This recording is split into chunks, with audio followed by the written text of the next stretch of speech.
Sir ఈ 2020 GHMC ఎలక్షన్స్లో బీజేపీకి టీఆర్ఎస్కి టఫ్ ఫైట్ ఉంటుందనేసి బయట చాలామంది అనుకుంటున్నారు. అసలు బీజేపీ మేనిఫెస్టో ఏంటి, అసలు ఇప్పుడు ఏం జరుగుతుందో చెప్పండి సార్.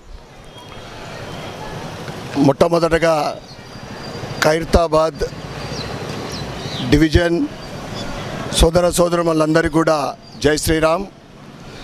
2020 జిహెచ్ఎంసీలో ఎన్నికల్లో భారతీయ జనతా పార్టీ ఘన విజయం సాధించడము, కార్పొరేషన్ పైన బీజేపీ జెండా ఎగిరేయడం ఖాయం.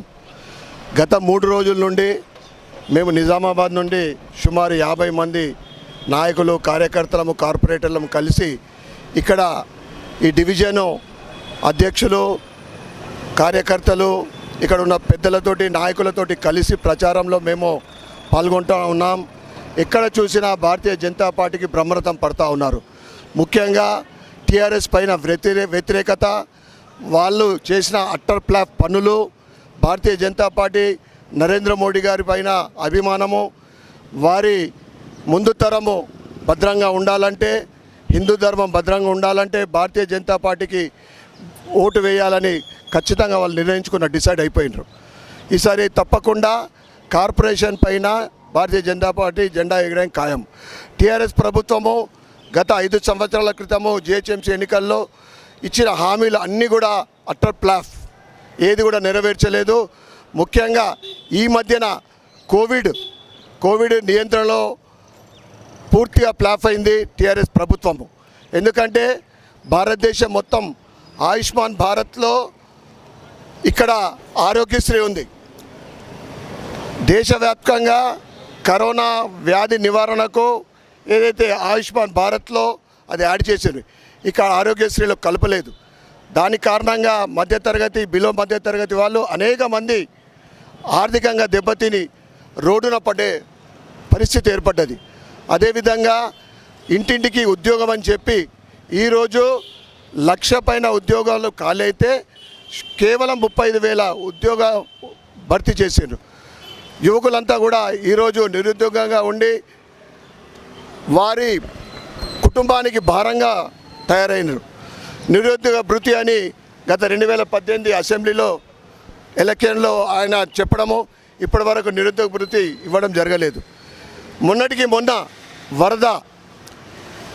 వరద బాధితులు సహాయంగా 10,000 రూపాయలు ఇస్తే ఎవరికి ఇచ్చిండ్రు? ఎక్కువ శాతము టీఆర్ఎస్ కార్యకర్తలకు, టీఆర్ఎస్ అభిమానులకు ఇచ్చారు. ఆ 10,000 ఇచ్చి ఏం చేసారు? వెనుకకి వెళ్ళిన తర్వాత 5,000, 6,000 ఇట్లా వసూలు చేశారు. ఈ విధంగా ప్లాఫ్. అదేవిధంగా ఆన్లైన్ ద్వారా మేము డబ్బులు చెల్లిస్తామని బీజేపీ పైన ఒక నకిలీ పత్రం సృష్టించి దాన్ని వైరల్ చేయడము. అంటే కేటీఆర్కి తెలియదా?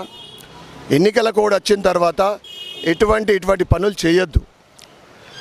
ఎన్నికల కోడ్ పెట్టిండు, ఆయనకు డబ్బు ఇచ్చేది లేదు. ప్రజలకు డబ్బు మొత్తం కూడా వారి కుటుంబమే. బంగారు కుటుంబం తెలంగాణ కాదు, బంగారం కుటుంబం తయారైంది. ఉద్యోగులకు నిరుద్యోగులు పెరుగుతూ ఉంటే వాళ్ళ ఇంట్లో మాత్రం అందరికీ ఉద్యోగాలు. ఈ విధంగా ప్రజలు మొత్తం గమనిస్తూ ఉన్నారు. మొత్తం ప్రజలకు అన్నీ కూడా క్లియర్గా అయిపోయింది. కేంద్రం నుంచి వస్తున్న సంక్షేమ నిధులు ఏమేమి వస్తున్నాయి, అన్ని అభివృద్ధి కార్యక్రమాల్లో కూడా కేంద్రం నిధులే ఎక్కువ భాగము కేంద్ర నిధులే ఉన్నాయి. ఈ మధ్యన కేటీఆర్ ప్రతి సభలో చెప్తా ఉన్నాడు, కేసీఆర్ కూడా చెప్తా ఉన్నాడు, టీఆర్ఎస్ రాకుంటే జిహెచ్ఎంసీలో విధ్వంసం సృష్టిస్తారు, కత్తిపోట్లు అవుతాయి, అల్లర్లు అవుతాయి. అంటే బీజేపీ వస్తే అల్లర్లు ఎందుకు అవుతాయి? మీరు అల్లర్లు సృష్టిస్తారా? కత్తిపోట్లు సృష్టిస్తారా? భారతదేశం మొత్తంలో 80% కార్పొరేషన్లలో భారతీయ జనతా పార్టీ అధికారంలో ఉంది. శాంతి 6 సంవత్సరాల నుండి ఎటువంటి అల్లర్లు లేకపోవడం ఒక హైదరాబాదే కాదు, దేశవ్యాప్తంగా ఎక్కడ కూడా అల్లర్లు లేవు. భారతీయ జనతా పార్టీ అధికారంలోకి వచ్చిన తర్వాత దేశం మొత్తం శాంతియుతంగా ఉంది. నరేంద్ర మోడీ గారికి బ్రహ్మరథం పడుతూ ఉన్నారు. ఇవన్నీ అనేక కారణాలు ఉన్నాయి. భారతీయ జనతా పార్టీ జిహెచ్ఎంసీ ఎన్నికల్లో ఘన విజయం సాధించడం ఖాయము.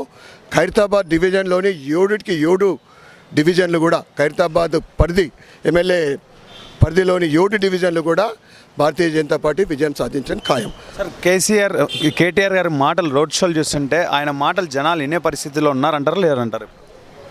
ఆయన ఇక్కడ నేను చూసినాను, ఈ ఖైరతాబాద్ ఇక్కడ ఆయన రోడ్ షో వచ్చినప్పుడు వేల మంది, అంటే పెయిడ్ వర్కర్సా లేకుంటే ఆయన కార్యకర్తలు భయపడి రావడం జరిగింది. సిరిసిల్లకి వెళ్ళి వేల మంది వచ్చిండ్రు. మరి సిరిసిల్ల ఆయన రోడ్ షోకి రావడం ఏంటి? భయం. వాళ్ళు మాట్లాడుతున్నది ఏంటిదంటే వాళ్ళు డిప్రెషన్లోకి పోతూ ఉన్నారు. ఓటమిని వాళ్ళకు తెలిసిపోయింది. అన్ని సర్వేలు కూడా బీజేపీకి ఫేవరబుల్గా ఉన్నాయి.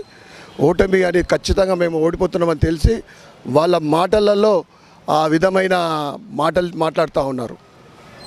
Thank you sir.